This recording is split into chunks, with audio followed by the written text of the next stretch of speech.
Hi friends అందరికీ. ఇగో నేనైతే ఈరోజు చింత చిగురు పచ్చడి చేస్తున్నా. చూసిరా ఎంత బాగుంది. ఇదైతే ఫ్రెష్, ఇది నేనే వెంచేస్తాను. చెట్టుకైతే చింత చిగురు టమాటాలు రెండు ఒకటేసారి వేస్తున్నా.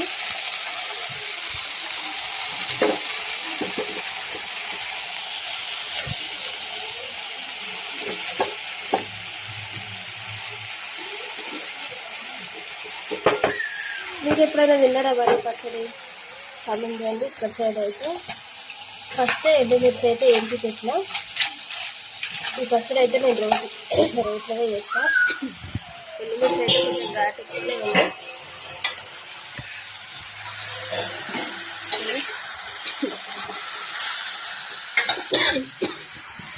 మీకు ఎంతమందికి పచ్చడి అంటే ఇష్టమో కామెంట్ చేయండి. నాకైతే మస్తు ఇష్టం.